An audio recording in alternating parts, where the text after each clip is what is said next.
or telling you a little bit more about the topic of today. Feel free to ask any questions you'd like to know anytime. Happy to make it an interactive kind of talk. But let me start a little bit about myself. My name is Inez ZWETSLOOT, which is about the most difficult surname to have in China, because nobody can pronounce it, so everybody calls me Inez, so feel free to call me Inez. I'm Dutch. Means I'm from the Netherlands, also more known as Holland, but it's technically only a little part of the Netherlands. So some people are very offended if I say I'm from Holland. I'm from that little part, so I'm fine. I used to live in Amsterdam. That basically looks a little bit like that. And then 2 years ago I moved to Hong Kong.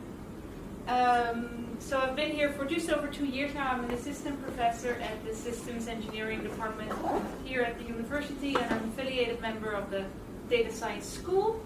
I'm basically a statistician, so I do a lot of research on how to use data smartly. I do applied projects as well as theoretical work. This is my PhD thesis, the front of the book. In the Netherlands, you have to actually publish your thesis as a book. So I have in my office here still about 10 books, which I brought because I'm so proud of them. And this is actually where I defended my PhD thesis. It's the Church of the University of Amsterdam. It's a very old university, and it has a church because, well, 100 years ago, religion and academics were very much entwined. Now it's split a bit more, but we still have a church, and that's where they now just do ceremonies, and one of them is the PhD defense. Something personal about me: I play field hockey, which is a very big sport in Holland. And I play badminton, which is a bigger sport here in China. I try to play chess in my free time once in a while, but I'm not very good. Still beat my husband, so that's a good thing. Okay, a little bit more on the official side, a little more introduction. So I'm assistant professor of statistical engineering. That's what I like to call it. It's not pure statistics. It's really focused on engineering solutions for problems. So statistical engineering. Before that, I had a sort of special trajectory in the Netherlands. I was not only a PhD student, but I was also a consultant at an internal consultancy firm of the university, and it was called the Institute for Business and Industrial Statistics, EBIS, and we worked with companies to help them implement projects based on data-driven quality improvement. So I worked for 50% of my time with companies, teaching them courses, helping them, being consultant advisor on projects and implementation. And the other 50% of the time was a PhD, so my PhD was about 5 years because, well, time constraints, you can't do everything. So I have a PhD in what they would call industrial statistics, so statistics for businesses and industry. My background before that is more in econometrics, which is statistics applied to economic problems. Okay, so what I would like to talk to you about is, for me, it's a little bit of a strange talk because normally I'm used to talking about my research, I'm used to talking about teaching, I'm not very used to talking about how to form your academic career. I'm an assistant professor. I've been in the university world since 2012, so it's not that long. So preparing for this, I thought let's talk about just how I got where I am, and I hope you can find some useful points in that that you could take for yourself. Hopefully it helps. So let me start with a little bit background on my research, just a little bit, very shortly. But then I'll talk about how I met the people I work with. I work with a relatively international network, and it's interesting to see how that goes. And for me, it's been a really big help in doing anything I want and getting publications, as well as getting my job here at CityU. So I think a network is something that everybody should work on. How to write a paper, a little bit on that. What do I look at if I write papers? I'll focus on the writing part, not on the actual research part, because we're all different areas. Can't give you any advice on the field you're in, except if it's statistics. Then how did I get my job here at CityU? So how do you apply for academic jobs?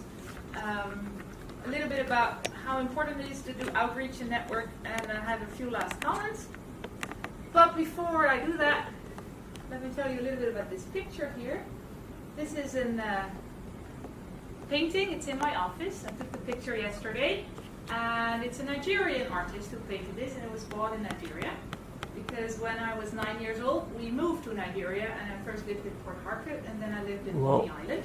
My dad works for Shell. So I was a kid when I was in Nigeria, and I left at 12. When I was 12, I went to boarding school in Holland, and my parents bought me this painting, it's about this high, as a memory of Nigeria, and it's been in my room and my office ever since. I got it in, when was that? I think 2005, something like that. So it's been with me for over 20 years. So it's really fun to be here today with this sort of link to Nigeria, which is for me personally also a country I know a little bit, I would say. I was there for 2.5 years. Okay, so having that said, any questions so far, comments or things that you want to share? Maybe it's good for me to know what kind of field are you all in? Maybe just a really quick round just to get a little bit of a feeling. Civil engineering. Civil engineering? Geography. Geography? Electronic engineering. Energy and environment. Energy and environment. Mechanical automation. Sorry? Mechanical and automation. Mechanical automations. Civil engineering. Building and real estate. Real estate. Climate science. Sorry? Climate. Climate. Very interesting. System engineering. System engineering. Well, then we're in. Are you here at CityU? Good. System engineering. Well, I know you. Built environment. Environment. Architectural and civil engineering. Architecture. Physics. Physics. Application and civil. It's a very technical crowd, right?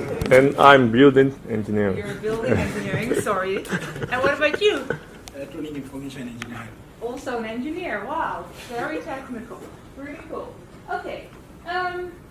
So the research I'll show you is probably something totally not related to what you're going to do, but let me give you a really short overview just of like how I think about research and what I do. My thesis was in process monitoring, basically using data to detect change in whatever process or data stream we're looking at. So we have data streams and you want to detect the change online, so as we go and as soon as possible.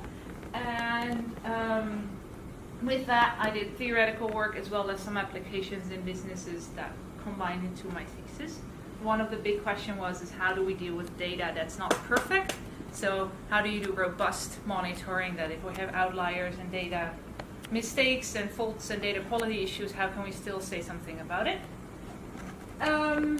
One thing that came out of the consulting was something with the integration of data science and Lean Six Sigma. Lean Six Sigma is a methodology for quality improvement that's been applied in businesses since the 80s. It became big in the US and it's also a little bit in Japan. It combined it to, it's a project-based approach to do project improvement using data. So that's what I was doing with companies, and now we have data science and how do we integrate these two. So that was basically a question that came up really from a practical perspective where we were doing this work with Lean Six Sigma, now we have data science and we have lots of more data, and how do you integrate these two, and that became a paper that came out last year. Since I've been here at Systems Engineering in Hong Kong, there's 2 new projects that I'm working on, and one is Smart Elder Care, which for me was a surprise to see it in the engineering school, but then they have a big project with elder care institutions here in Hong Kong in which we try to help them monitor health of elders, try to say something, try to elevate some of the work pressure on the nurses by helping them using smart devices like Fitbits that track your heart rate and your well-being, basically trying to help them that way. So that's a big project here at the department, and I'm just doing part of it and working together with people there. And then this is a new project in a solar PV project, so that's the solar energy collection through solar cells. And there's a Hong Kong, Shanghai-based company here in Hong Kong that do quality assurance for investors, and we're working together with them to see if we can make it more data-driven.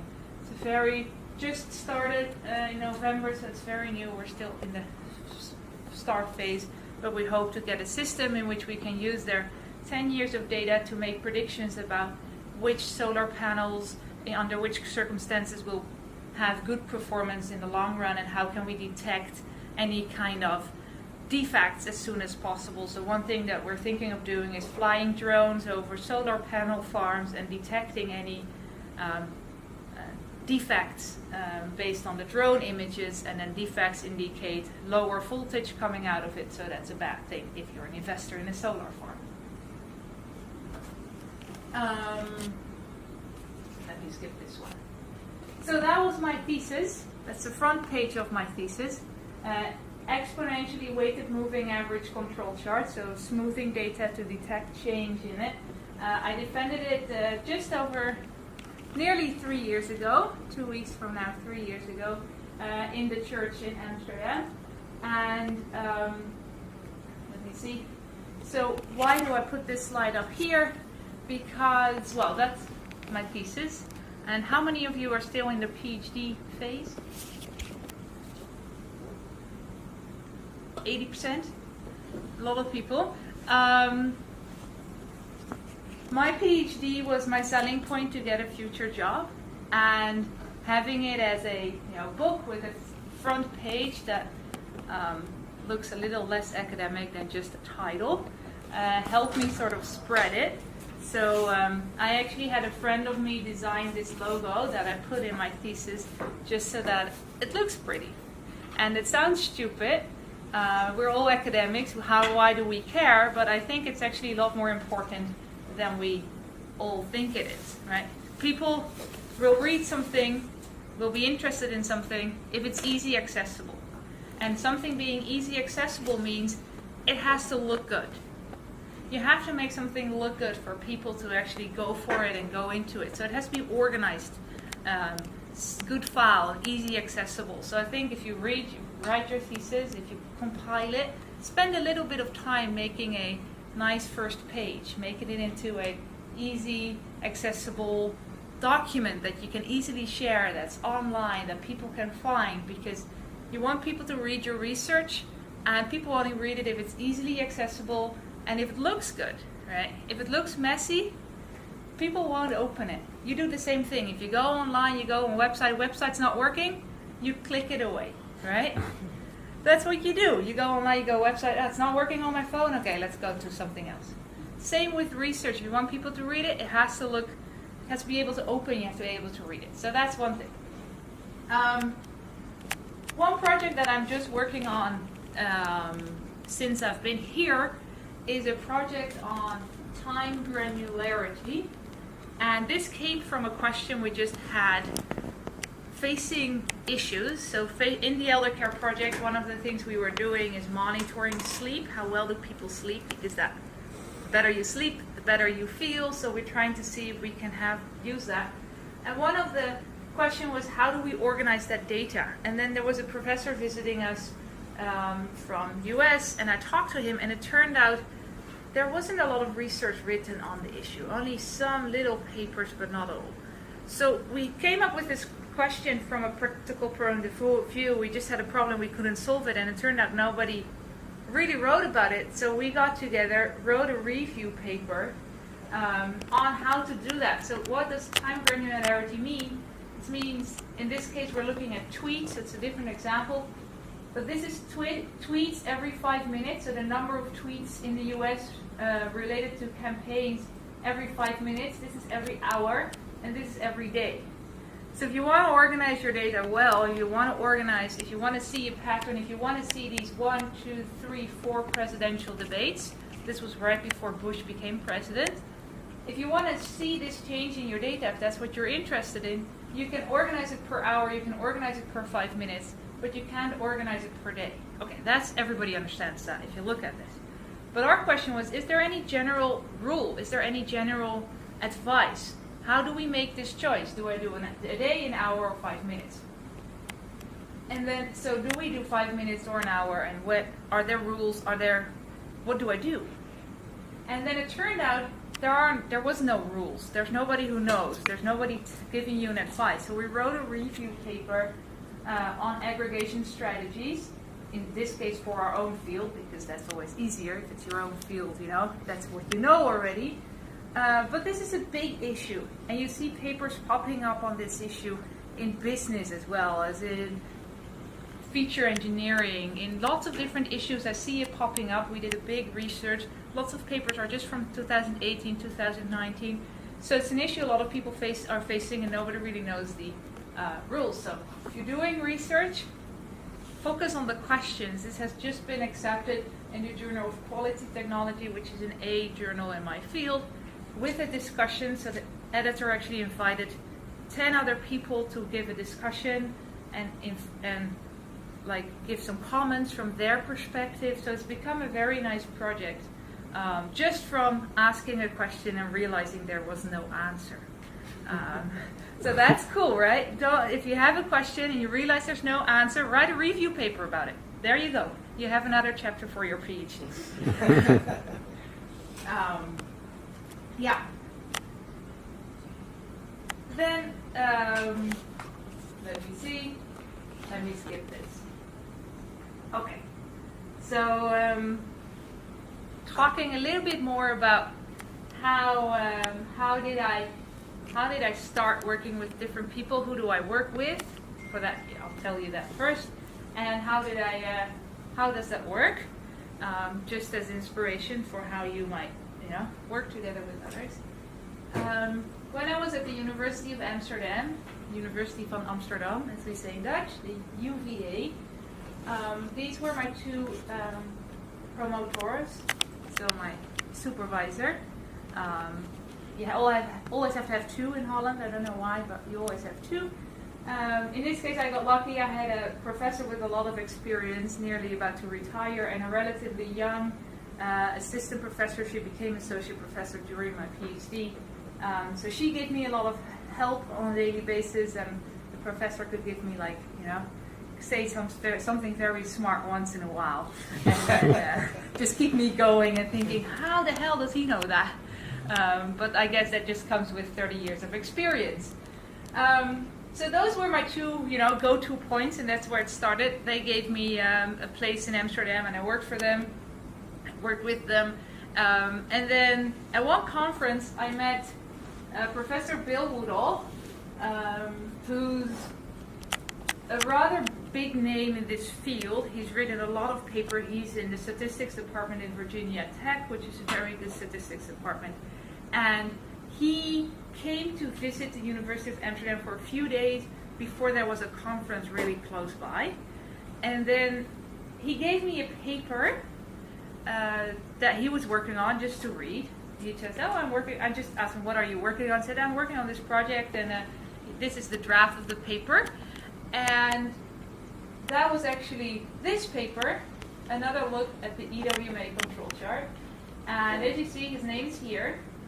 And originally it was Alison Jones-Farmer, who's a professor at Miami University, and a PhD student and her supervisor from Egypt. Mahmoud is the old PhD student of Woodall. And it was just their paper with the four of them, and he gave it for me to read just as an interesting sort of topic. And I read it, and it was interesting, and I read it again, and then I realized something was a bit wrong, and I read the appendix, and it turned out they were making quite a big calculation mistake in one of their performance metrics in their appendix. So I felt a little awkward. You're a PhD student in your second year, and you have this very big professor, and this other very big professor that gives you this paper just to read, and you have to go tell them there's a mistake. But I did that, so I went to Bill. I said, I think there might be a little bit of a questionable equation in the appendix. And then he said, why? And I explained to him. And I spent like 3 days trying to really figure out whether it was me or whether it was their mistake. And after 3 days, I still came to the conclusion that I was okay, theirs was wrong. And then it turned out that I was right, there was a mistake in that, and they invited me to be co-author on the paper. And that started like this very nice collaboration I had with Bill Woodall. So I got a bit lucky there, right? And he gave me a paper, I discovered a mistake, and they invited me to be a co-author, and there we had my third chapter in my thesis, which was really published well, and happy me. But I wanted to share this story because I think it's important to always be open to other people's work and just to help people by reading their work and giving comments on it, just to be interested in the field you are in, and then just read stuff and be critical about it. And then sometimes you get lucky and you actually end up working together with a very interesting person. And I still work together with Bill. I mean, that's the guy I did the aggregation paper with, I just showed you. He visits CityU often. Part of the reason I'm here is that my old boss is a friend of Woodall as well. So it's life is a network.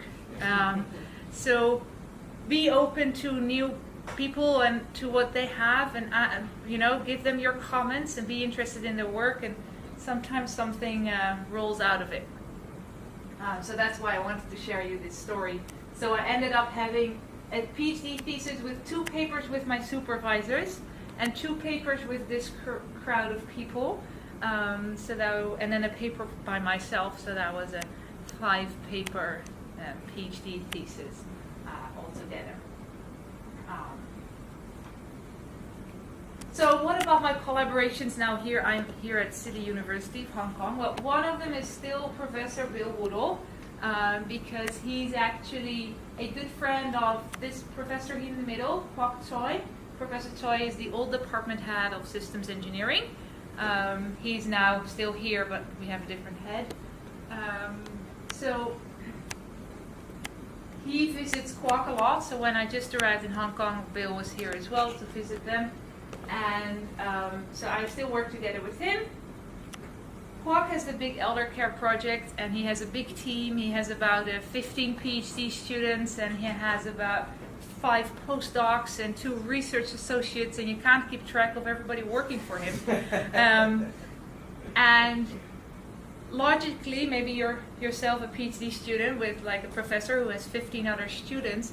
They don't always have a lot of time, right? So I actually work together with some of Kwok's students that are in this group, and help them with their research. So I've worked together with 2 or 3 of his different students, because for me it's fun and for them it's good, and so I work together with them in that way. They're in a big team with a professor, and that doesn't have a lot of time. I'm relatively young and new, and I have more time, so it's nice to work together with multiple PhDs from this group. Well, of course, I work a lot with GMO, being my PhD student. And I work a lot with Tahir, who's actually a PhD student of another professor, but he came up to me and said, I want to work together with you, because it turns out his master supervisor was a PhD student of my PhD supervisor. So he said, I want to work with you. Like, okay, so that's what we did. So basically, I just always say yes. Anybody comes up to you, wants to work with you, never say no. Absolutely never say no. Because you never know what comes out of it. Just go for it. Work together, try to figure out how it works. 2 always know more than 1.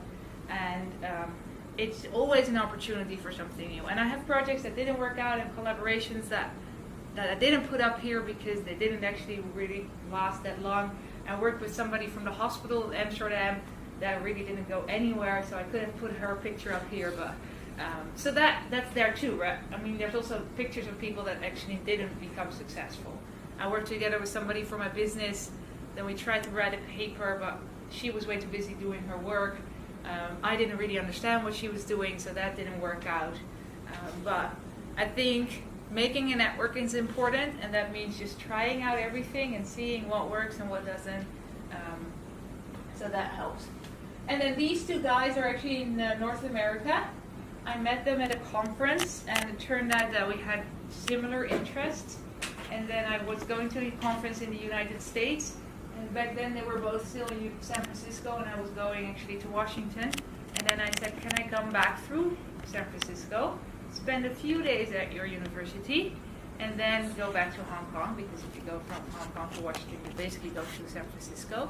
And they said yes, and I liked them at the conference. We seemed to have similar interests, so I visited them, and we're writing a paper now together with one of his students, and that's nearly finished. So that just sort of, I thought they're nice, that works, it clicks, we seem to have similar interests.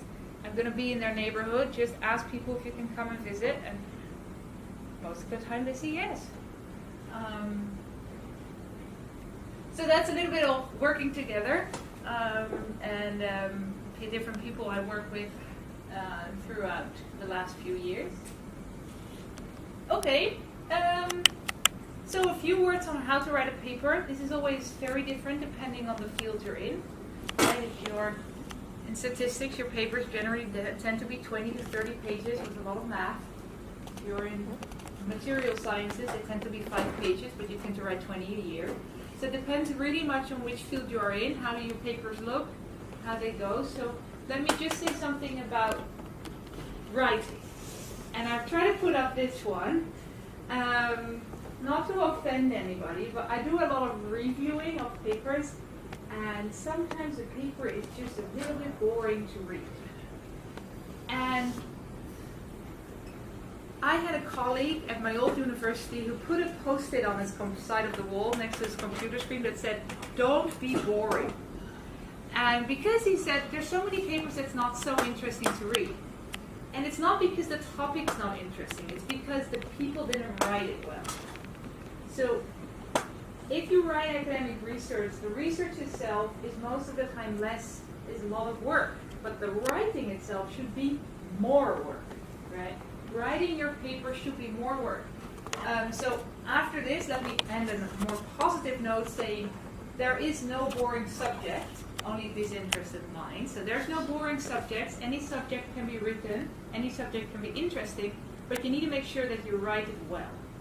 So if you write up your research, spend a lot of time on your writing, because that's what people are going to read. If you want people to know your research, they have to read it, right? That's the system we live in. So you have to write it well, and you have to present it, but you have to write it well. So a few tips that I find useful to think about is, well, it's obvious, but know why you are doing this research.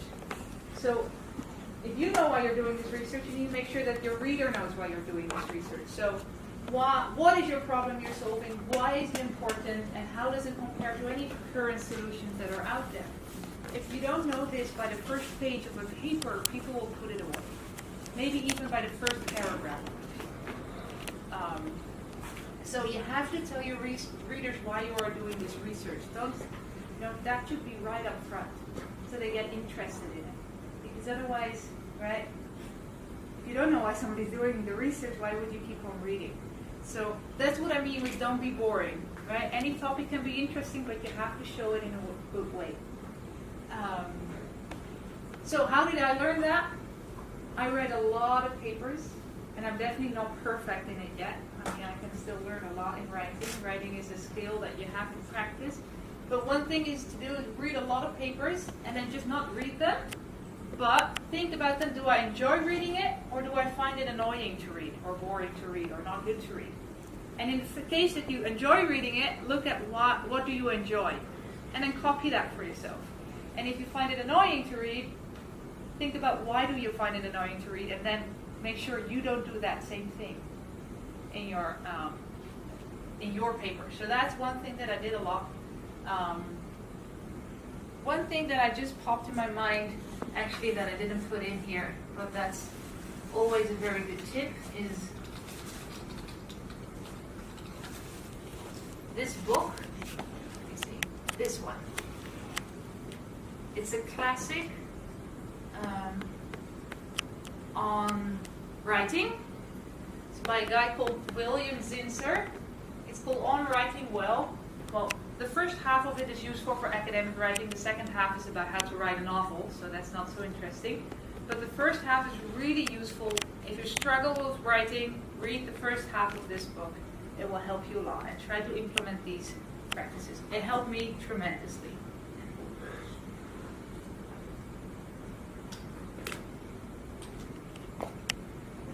Okay,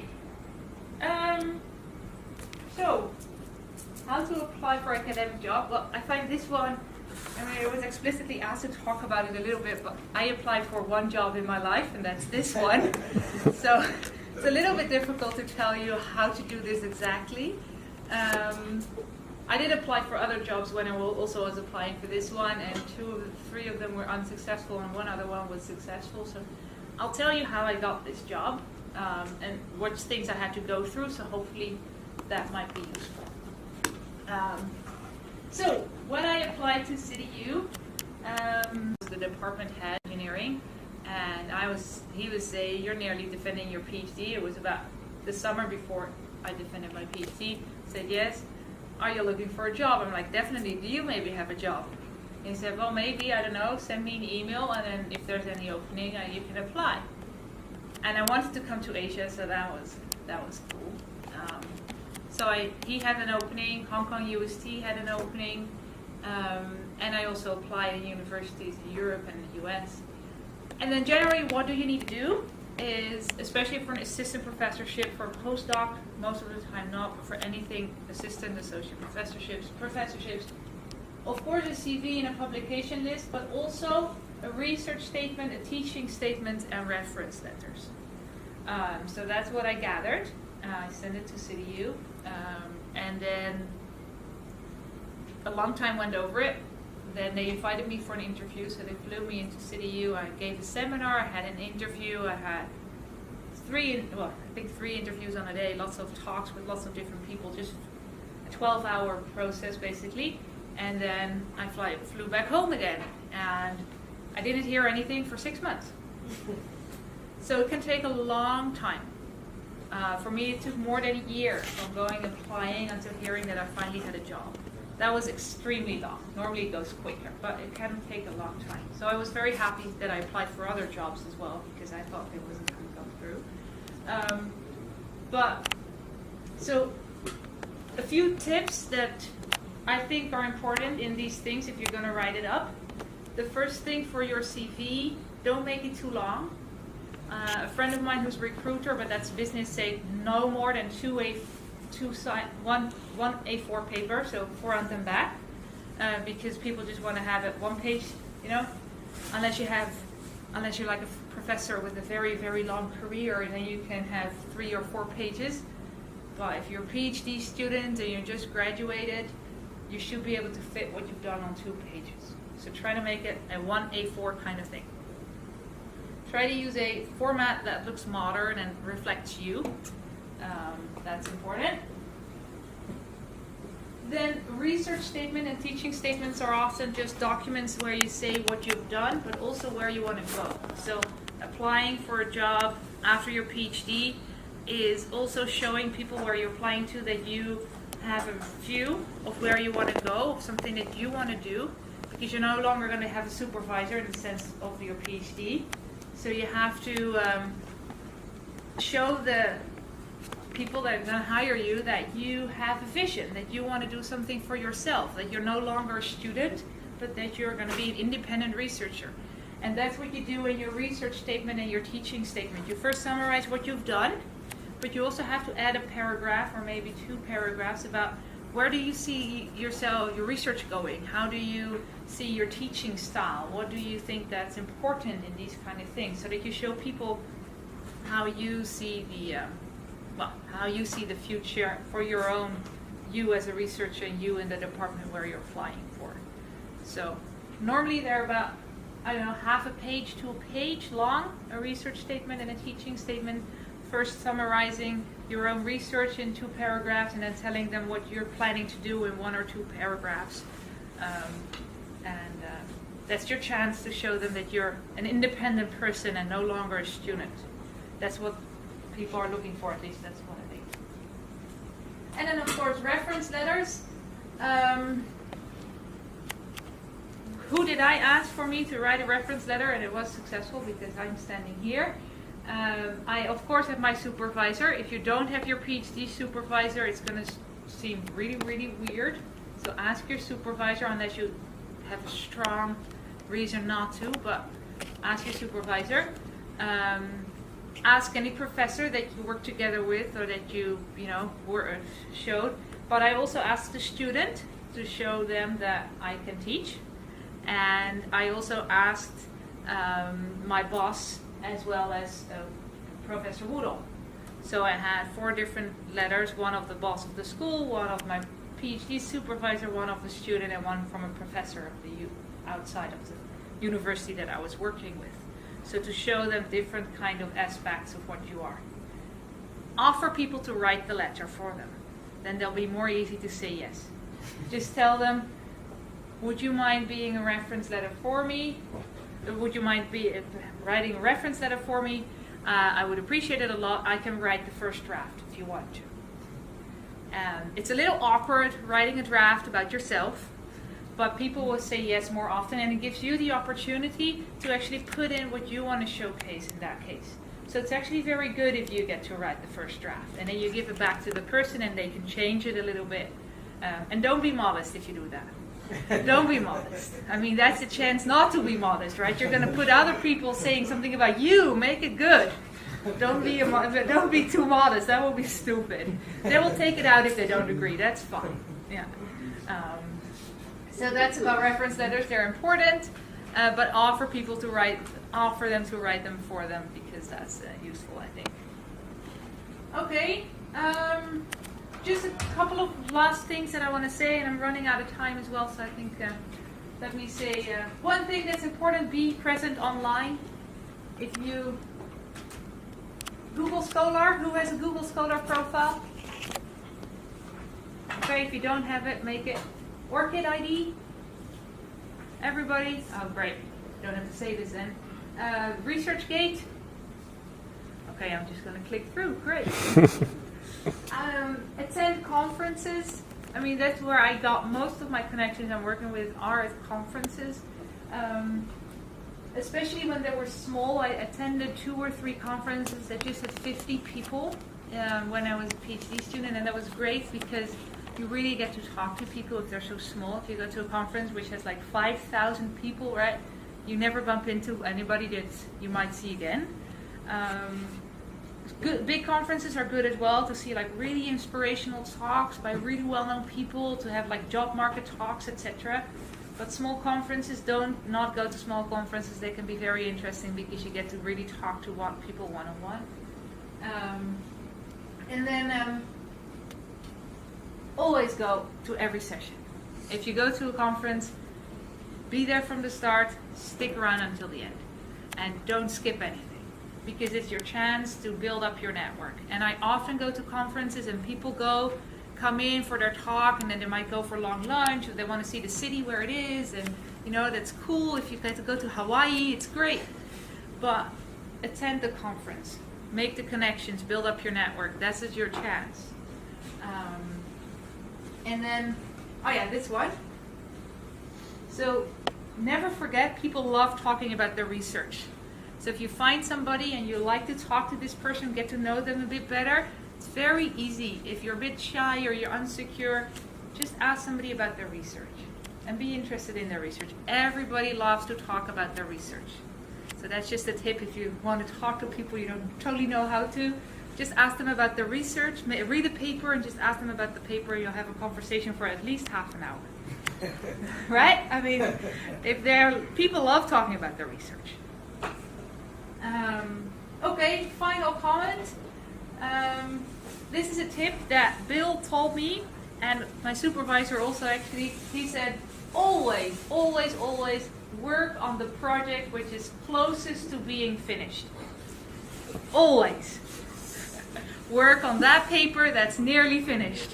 Why? Because then you finish your project, and otherwise you'll have 10 projects that are never finished. Right, and then you start work on the 11th. So always, always work on the project that's nearly finished. That way you get publications out there before you graduate from your PhD. So that was a tip I got, and I tried to live by it. It's very difficult. It's more exciting to work on something new than do that write-up of the paper that's sitting there. But try to remember. And then just enjoy your work, right?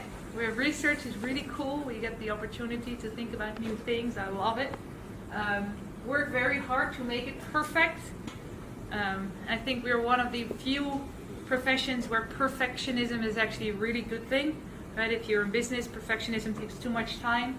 In academics, perfectionism is actually what you need.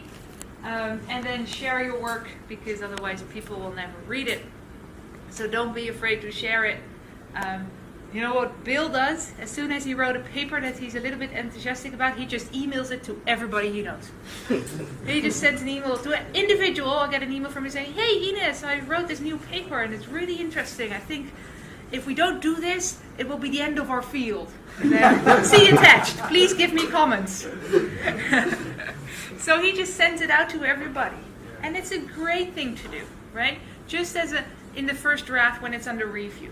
Otherwise, people have to wait until it's done. I think so. Don't be shy in sharing your work. That's it. So thank you. Are there any questions?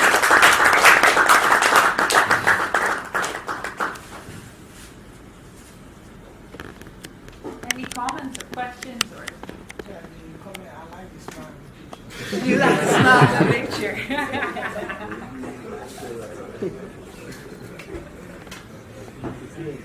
Yeah. Thank you so much for your wonderful presentation. I have a question when it comes to like going to conferences and talking to people, right? So I go to a conference and I see someone I want to talk to, right? So basically I have no much idea of his research area, right? And even though I want to discuss his research area, what if I have no much understanding of what he's doing? Like, I mean, the conversation is not going to be like very, very flowing. So how do I do that? Where to start from? So, yeah, that's a good question. How do you talk about research to people that you don't really know their field about, right? So there's two things. I think if he's in your field, then you should actually understand it, right? Then you have to do your homework better. So if this person is actually in your field of what your research is and you don't understand what he's doing, it means you have to study it better because you have to understand.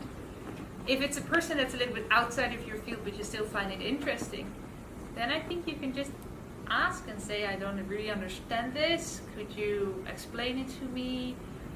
I'm interested in it, but I'm in different fields, so I'd like to know a little bit more about it. I think you can be honest about if you don't understand something. Unless, of course, it's really in your field and you should, because then if you should understand it and you don't, then you make a little bit of a fool out of yourself. Right? But otherwise, I think it's very okay to just say to somebody, well, it sounds really amazing and it sounds really interesting, but I don't understand this. Could you explain it to me? Okay. Does that make sense? Yeah? Yeah. Yes, thank you so much. I was just very excited listening to you. It's a wonderful presentation. Probably because of the accent, you know. Holland accent is always beautiful to listen to. My previous PhD student was from Holland. Okay. He was a professor here. He just got the job and he just moved to Taiwan. Oh, yeah. Yes, with climate change. Oh, good. I like the messages you have presented, and it is really very useful, both to beginners in academia and basically to those at the end, because you are coming from a different field than some of us. Yeah. So one of the things is attending conferences, and I'm glad he asked. I think I support that so much. At the moment, we have the AAG going on in the United States. That's the Association of American Geographers. Oh, yeah. So if you don't have enough members attending, that would be 3,500. Yeah. I went there only once, and Yeah. I decided never to. Too many people? Yeah, but at the moment, I have a lot of people, attending. So small conferences are really very nice, Yeah. and you can build up from there. And that's when you know people, and essentially, you build up the network in Yeah. terms of publications Yeah. as well. Yeah, that's your experience as well. Yes, and so for maybe looking at jobs, one of the things I will add is, of course, reading and writing. I mean, start writing once you are at the middle of your PhD, or basically towards the end. The first paper I actually published academically in 1998 was part of my literature review that was rejected by my supervisor. Yeah. He said it's not good. I said, no, this is good. He said, no, it's not good. Lowell, don't waste time, Send me out of his office. So I wrote the paper, I sent it, and put his name on it, and it came back brilliant. That was one of the best papers, I actually wrote. So I think the issue is, write the paper, send it out. If the supervisor is shy, see how to talk to him. Maybe don't do like I did, otherwise No, you I get wouldn't recommend sending it off and putting somebody's name. yeah, but I think Yeah. it's useful to write, Yeah. and get papers, published, Yeah. Particularly if you are going into an academic, Yeah, absolutely. an academic field. Yeah, my out of my 5 papers, 3 were published already when I defended my PhD, Yeah. because the first was sent out 6 months after I started. Yeah, that's wonderful. Yeah. The guy from Holland, I mean, he graduated in 2015, and till now he has basically done 8 papers from his thesis. Yeah. Even last week he sent me. My last question is actually from the field. I want to learn something. We do quite a bit, of course, on statistics. I think the one I'm trying to look at is the Moran's index from autocorrelation. That means in spatial placement of things, spatial placement. Have you done anything in that sense? I mean, it's like nearest neighbor kind of, because in geography we do maps. Yeah. And that basically you can come from basic simple PCA, or whatever, and basically try to put them into locations. Yes. So because you showed the Twitter, Yeah. and that was beautiful. I mean, to me, it's fantastic. I have done something using Travel Advisor, for example, comments from Travel Advisor, extracting Travel Advisor, that's tourism. Yeah. And so we used that and we came up with quite a few comments, not as beautiful as you showed because we were using so many other stuff. So have you done anything on spatial, representation, for example? Not in the past, Okay. but currently I'm working with my other PhD student, Zhang, she's Chinese, on a project with, well, I can't say but with data from the health department here in Hong Kong on dengue, or actually the mosquito that transmits dengue. Yeah. And we have data from the government gets the data, and we've talked to them, and they're sharing it with us on how many typical mosquitoes that share it are there in the different regions, and then we're trying to see if we can build a model that looks at to give a signal when it comes high. So last year we had this outbreak, and that's when it started, and you can actually see that just a month before the outbreak the mosquitoes went up, and we try to build in the location factor and the correlation structure among that. There's quite some work on that, but I'm not an expert. I co-supervised someone during the SARS outbreak, and that is with the public health, School of Public Health. So we call that medical geography, just for the name. We call it health surveillance. That's interesting. Fantastic. Different names for the same. That's, by the way, very good. Good stuff.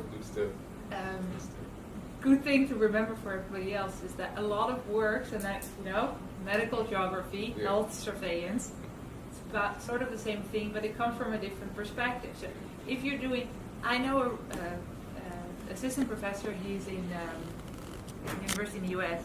And what he does really well is he looks in other fields what they do, then takes whatever they do and learns it, and then applies it to our field, and then shows it like, look, this amazing new thing. And then he'll have the reference to this field in geography or in wherever, image processing, but he learns a lot from looking at other fields and then takes it to our own and comes up with all these new great ideas. But I mean, it's, I won't say it's copy pasting because it's not copy pasting, but he really looks into other fields and then tries to learn and take it to our own and adopt it. And that's always a great idea as well. If you want inspiration, look, a little bit with our neighbors. Talk to each other. You might actually, But I'd be happy to talk about it. Yeah, absolutely. Very interesting. Thank you for your amazing talk. You talked about working with Fitbit for the sleep rate tracking. I don't know if it's only Fitbit you worked with, because I'm doing something very similar to that. And from the reviews I've done, it looks like Fitbit is not too perfect. It's not very precise at all. Yes. So I don't know if you're working with other smart gadgets to get such physiological data. We work together a little bit with our EE department here to design, to work on sort of a design sensor, but that wasn't for sleep. For now, we've used this Fitbit and a Sony equivalent of it as well, the Sony, my Sony. But yeah, at the moment we just use the Fitbit for the sleep indication. I'm actually asking because I've tried to sample a lot and it's really keeping me with, I need something that is quite cheap and then can gather such data for me. And that's what I'm asking. Yeah. No, it's a difficult, I wouldn't have the holy grail answer there. No. In which department are you? Construction management. It's a difficult issue. Everybody tries to do it. A lot of people try to monitor health and use all these smart Fitbits and watches and whatnot to help and everything. And like here at CityU, but a lot of teams around the world are trying this. Results are very mixed. Sometimes it works a little bit. Sometimes there's no. It's all long term. Healthcare is of course very difficult because people are all different, so it's a very challenging issue, and we're basically still just in the stage of data validation, data quality, just basic patterns, trying to capture those before we can actually do something really meaningful. It's a difficult challenge. Thank you. So apparently at this stage you can't tell me if Fitbit charge is better to use or another type of Fitbit is better or to use. No, I can just tell you about the one we have, but I can send you the paper that we did on validation. I have a short paper on the validation of the Fitbit we have. I can easily send it to you. It's like 3 pages. Showing patient. Yeah. Thank you very much for your presentation. I want to just ask a question. Yes. Can you give me like 1 or 2 challenges, the most difficult challenges during your PhD? My challenges during my PhD. That's a very good question. One big challenge for me was the writing. Writing it well, I found very take a lot of energy and a bit boring, so you didn't want to do it. So I was forced by my supervisor in the beginning, and Marit, who I showed, the female promoter, she's a perfectionist, like real perfectionist. I learned to be one. So she really made me think about every sentence. I found it terrible. It took me, I think, at least the first 1.5 to 2 years for my PhD to appreciate that writing well is actually a really good skill to have. So that took me, it was a 2-year struggle, maybe even a bit more, to really appreciate the writing process. That was a big struggle. Then what else? What I found sometimes a little bit difficult is you're so specialized that sometimes I had the feeling, what am I just doing? Right? You're just working on this very specialized little tool, and then I wondered why. That I found a challenge. Sometimes you just, you're so just doing one thing, and then after 4 months of working on it, you're like, what did I do in these 4 months of time? Just this one little tool. Is it ever going to be used? Is anybody ever going to be used? That sometimes I found, especially during my PhD, difficult because you're not totally free in doing what you want. Now I have a little bit more freedom, so I try to pick topics that I work on that if I have to tell to my husband what I'm doing, I like telling him. That's sort of my, I'll pick it yes or no. So I can come home and I'll tell my husband, oh, I'm working on this dengue product, I love it. But in my PhD that was a little bit different because you didn't have so much freedom to work on what. So that sometimes I found a challenge. But sometimes it's rewarding afterwards if it works out. And if you publish it, then it's great. But, yeah. Thank you very much. Thank you for your presentation. And in your presentation, you talked about having not more than 2-page CV. And then my question is it a cross-border or general rules? What happens in a situation of a PhD who has a little bit of experience and quite a number of work experience, and in some advert where you have to maybe include your qualifications, and so a lot of other things that were basically requested from the advert. So my question is it a really general rules that it must not be more than, or just a suggestion or something? I mean, it's not a rule. You can make your CV as long as you want, right? There's nobody's going to say it has to be shorter. But I feel shorter is better. 2 pages would be best. Of course, if you have to follow some admission rule system where you have to put in everything, then of course you just have to follow their system. If they say it has to be in this format, follow their format. For me though, the 2 pages is excluding my publication list. So your publication list could be on one other A4 paper. So that makes a difference, I guess. So your CV would just be, where are you from, where did you get your education, what's your work experience, what extracurricular skills do you have, how's your coding, etc. But that, unless you have huge work experience, should really fit on 2 pages. And then you have 1 page with your publication list. And if you have, that also fits at least 30 publications back and forth. So if you have more than that, then you will find a job. No matter how long your CV is. Yeah, does that answer the question? Yeah, thank you for your amazing talk. My question is about how to answer salary-related questions during interview. For example, the PI or the employer is asking you what is the expected salary for jobs that salary is not indicated initially. Yeah, that's a very good question. How do you determine salary? So there's two systems, right? One system is that where you're applying to has a salary indication range of what you could get, and the other system is that they ask you to indicate what you were earning or what you expect to earn. I'm not sure if I'm the best person to answer this question. In a preparation for that, do a benchmark. Try to discover what other people in a similar position would earn in that region, but also a little bit broader. Like for Hong Kong, I would also look at Singapore and maybe a big university in China, but also maybe just what would you earn in the US, and then sort of look at that and then give that as an indication. What you, based on what would be a reasonable budget, a reasonable salary for that position. Always negotiate about it. There's always room.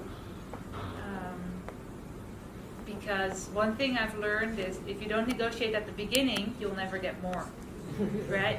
The beginning salary is the part where you can push it up a little bit. After a year or 2 years being somewhere, they're never going to just give you more money.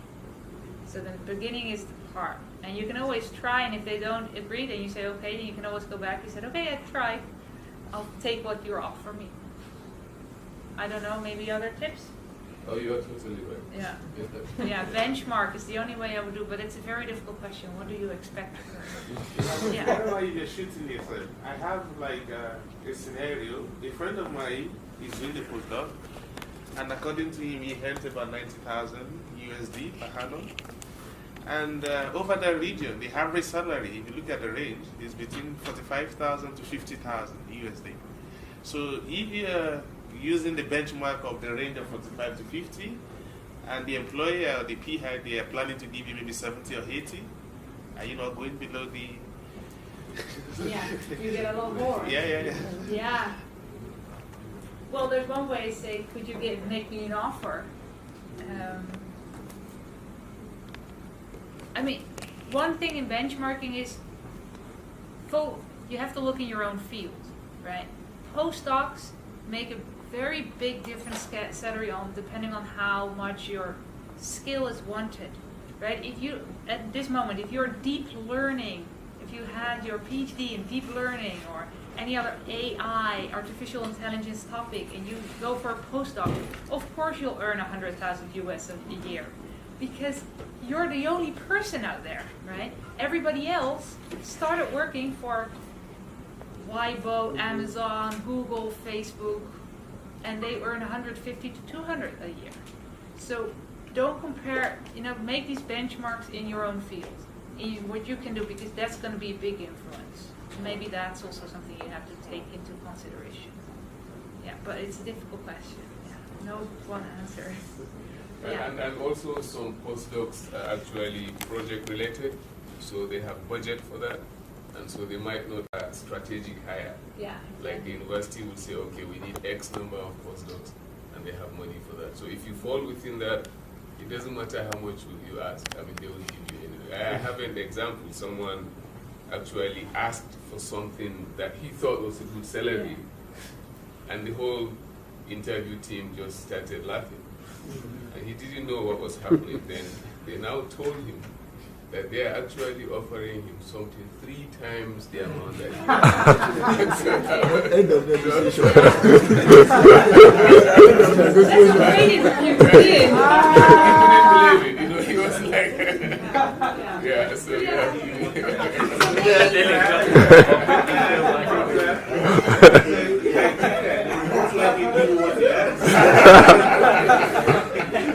well, we are learning now. So maybe it doesn't matter what you ask, you just get whatever they want to give you. Yeah. Okay, thank you. We won't be taking any questions. Yeah. Thank you very much. So really appreciate the talk, and I'm going to call on